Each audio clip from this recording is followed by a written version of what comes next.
செங்கல்பட்டு மாவட்டத்துல இன்னைக்கு ஒரு ஆணவ படுகொலை நடந்திருக்கு. பிரவீன் என்ற ஒரு நபர், அவர் வந்து ஒரு மாற்று ஜாதியை சேர்ந்த ஒரு பெண்ணை வந்து காதலித்து வந்ததாகவும், அது தெரிஞ்சு அவருடைய தந்தை மற்றும் 2 மகன், அவர் ஏதோ தாவேகா கட்சியில இருக்கிற நிர்வாகின்றாங்க. பட் இங்க தாவேகா, அதிமுக, திமுக எல்லாத்துக்கும் வரல. ஸ்டேஜ் மேல ஒருத்தர் நின்னு சொன்னாரு, "ஜாதிய உடைச்சிருக்கோம். என்னைக்குமே ஜாதின்றது நம்முடன் இருக்கும் ஒரு சாபம்" என்பதை இந்த காணொலி மூலியமாவே சொல்றேன். ஒவ்வொரு முறையுமே நான் பதிவிடுவேன். இப்போ இந்த போராளிகள் இந்த ஒரு ஆணவ படுகொலை நடக்கும்போது, திமுக ஆட்சி காலத்தில் நெறைய பேர் போராட்டங்கள் நடத்துனாங்க. உங்களுக்கு தெரியும். இன்னைக்கு நியூஸ் சேனல்லயும் எதுலயும் போடல. இன்னைக்கு போராட வேண்டிய உண்மையான நபர்கள், போராட்ட களத்தில் நிற்க வேண்டிய நபர்கள் யாரும் நிக்கல. ஏன் நிக்கலன்னு கேட்டா, சில பேர் அதுல பதவி வாங்கிட்டாங்க, அந்தஸ்து வாங்கிட்டாங்க. அதனால போராட்டத்துக்கு அவங்களுக்கு விருப்பம் இல்ல. இதுதான் உண்மையே.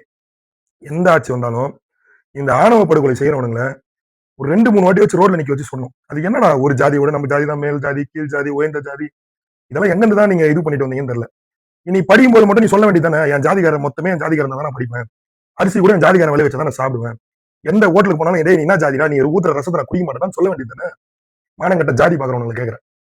இதெல்லாம் தப்பு. இந்த மாரி இந்த விஷயத்துக்கு குரல் குடுக்க வேண்டியவங்க குரலே குடுக்கல இன்ன வரைக்கும். ஆனா மீடியாலயும் காமிக்கல, எதுலயுமே காமிக்கல. மீடியா எல்லாமே ஒரு தல சைடா செயல்படுதா என்னன்னு எனக்கு ஒண்ணும் புரியல. தயவு செய்து நான் நெறைய பேர் மேல நம்பிக்கை வச்சிருந்தேன். இவங்கலாம் நடுநிலையான ஒரு போராட்டக்காரர்கள் அப்டின்ட்டு. இன்னைக்கு நடுநிலை இல்லாம இறந்து அவர்களுக்கு பதவி கிடைச்ச பிறகு ஒரு ஆணவ படுகொலைய அவர்களே மறந்துட்டாங்க. போராட வேண்டியவங்க. என்னவோ பதவி, பணம் இதெல்லாம் தான் பெருசு போல இருக்கு ஒரு உயிர விட. ஜாதி.